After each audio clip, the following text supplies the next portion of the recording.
Hey guys, today I'm going to change the oil on the 2002 Ford Ranger. This is one of my little shop trucks that I love. It just gets great mileage. Here's a picture of it right there. And today we're going to change the oil. We're going to give it a synthetic oil change for only $19.87. True story, including tax. So really good oil, good filter. Instead of paying $100, $150, $200 on a Mercedes, something like that, we're gonna put the right oil in this thing and make it run great and make it run forever. Best thing you can do with any car. It drives me nuts when I hear this, people not changing their oil. Best thing you do with any car is change the oil frequently, more frequently than the owner's manual will tell you to do. So make sure you guys do it. Make sure you do it frequently, and I'm going to show you how. Okay, today I'm going to be using some plastic ramps. Very inexpensive. I think you can get them for 25, 30 bucks, something like that at your local neighborhood Walmart. These are called Rhino ramps. They work great for everything from a big heavy truck to a little truck like the one I'm going to show today to a SUV, whatever it takes. They're really light, they don't rust, and you can set them up real easy. I'm going to go ahead and do that right now. Okay, you can see now I've got them up on the ramps, and you just go till it stops. Got to be really careful, make sure they're lined up really well. You'll notice it gives me plenty of clearance underneath there to get my creeper. So let's go to the next step.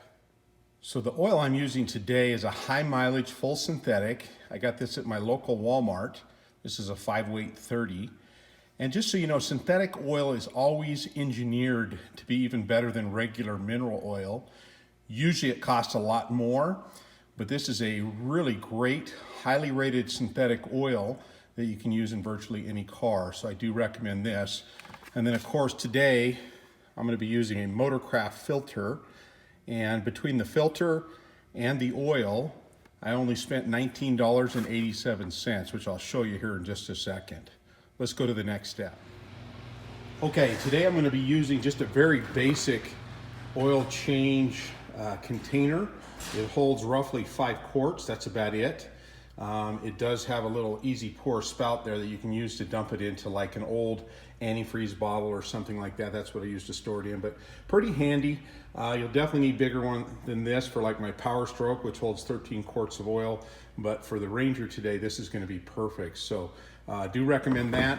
I do recommend, of course, a roll of paper towels because there's always a little bit of a mess. And let me show you one other thing else I really recommend. Hang on. Okay, these are an absolute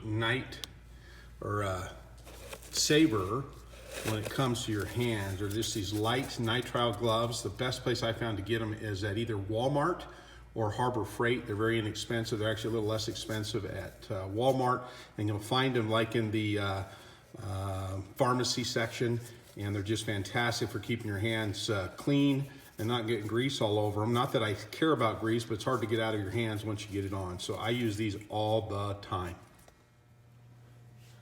Scalper, I'm ready to go. Okay, today I'm going to be using this handy dandy lightweight plastic crawler. It's got a nice pad on it right there. It's got a place to put your tools and maybe the drain plug. It's got a nice handle, you can hang it on the wall. This is a great little lightweight creeper to get you underneath the car, and a lot better than just crawling underneath there. Okay, today we're going to be using just a basic ratchet with a 13mm socket for the Ranger drain plug, and a great way to get it loose and retighten it again. Okay, my wife and I went to Sam's today to buy some food, and we always grab boxes to haul our groceries out with. And I put just a little bit of a piece of cardboard in the middle, and we're going to give this a try today. This should be a good way to keep a lot of the oil contained. There's always a mess, so you want to lay down cardboard or newspaper or something, but I'm going to give this a whirl today. It's cold and wet outside. I'm doing it in the garage, so I want to see if I can keep a lot of the mess cleaned up and make it real simple.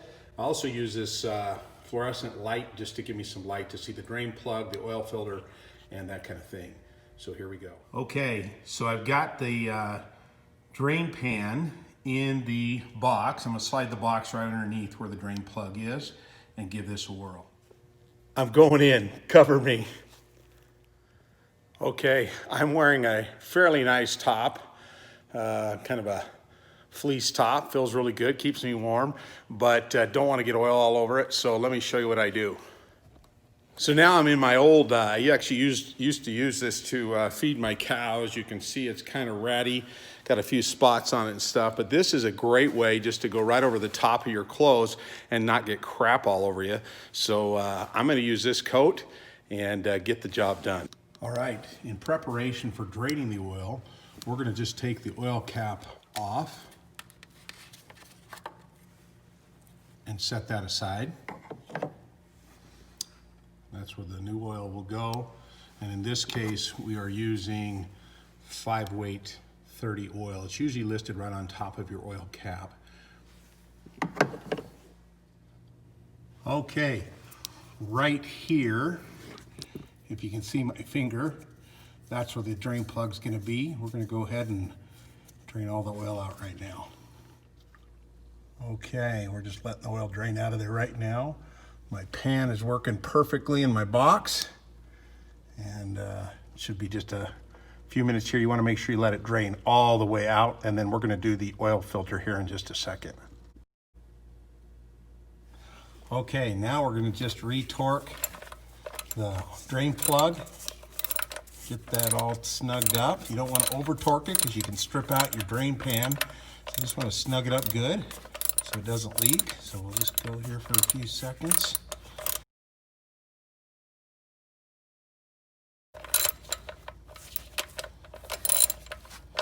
There we go. All right, snug that up and we're good to go there. Okay, the next thing we're gonna do is take off the old oil filter. I like to use a special filter wrench with a socket on this. It makes it real easy to loosen it up and get up in there. I'll show it to you here in a second. All right, I'm gonna show you my handy dandy filter wrench. Just a socket with an extension, and then I've got this little hyper tough filter that just fits on it. And where that oil filter is way up inside there, it's nice to have an extension on it. Allows you to get up in there and to easily break this loose. Okay guys, this is the oil filter we're gonna use today. FL820S Motorcraft, also known as Ford parts. When we seat this down, there's a set of threads here. We're going to want to make sure those are threaded on straight and true. And then see this gasket around the edge. It's a rubber gasket. It's kind of got some flex to it. We're going to want to snug this up, turn it onto where the oil filter goes, and snug it down. Now you're not going to want to use what I like to call kung fu on it, but you are going to want to snug it down so that it can sit on this gasket right here and allow it to seal. So it's really just with those little light blue nitrile gloves that I showed you earlier, you're going to want to grab it and just snug it down. So when it stops, maybe go another 1/4 or 1/8 of a turn, just so it's nice and snug and it sits down on the gasket. Okay, so you can see where the oil filter is, and I've just snugged that down so it's very difficult to turn anymore. Again, don't use what I like to call kung fu or tightening it too much, but you want to snug it down good on that gasket. Okay, I'm going to be using just a very inexpensive funnel. I think I also got this at Walmart. It's just the right length so it's not too tall, so you can get the bottle in there. And you'll notice I keep a paper towel in there to keep dirt from getting down in the tube. You want to keep dirt out of that motor so that it'll last an extra long time. Okay, now for the best part, we're going to pour the brand new fresh golden honey colored oil into the engine. This is a synthetic engineered to really take good care of the motor, actually engineered to be much better than just traditional mineral oil. So here we go.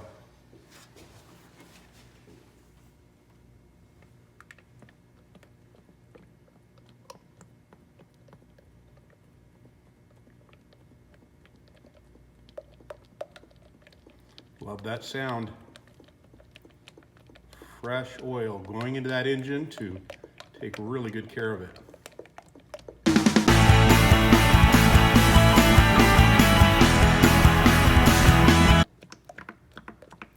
notice it's kind of a honey color, real light honey color, which is the color it should be. When it's going into your engine, it's not that same color when it's coming out, of course, because it has microscopic carbon and even metal that shows up in your dirty oil. That's one of the reasons you want to make sure you change your oil on frequency. And in this case, when I run a synthetic oil, I'll run it for about 4,000 miles. If it was a mineral oil, I'd run it for 3,000. The only reason I don't run it to 5 is because this is an older truck with higher miles. In fact, it has about 186,000, so I only go to 4,000, and I put the very best oil in it I can, a nice synthetic oil. Okay, looks like we've got it all in there. Okay, now we'll put the cap back on, and in this case, the cap is kind of frozen on there, so I'm actually removing the whole cap and neck. You should probably just remove the cap. Just make sure that snugs until it stops, and we're good to go. Now we're gonna fire the motor to make sure we don't have any leaks. We'll double check all the oil filter, the drain plug, and any other place that might be leaking because it's loose. So we'll go ahead and fire the motor now and circulate that fresh oil. Okay, fire in the hole, here we go.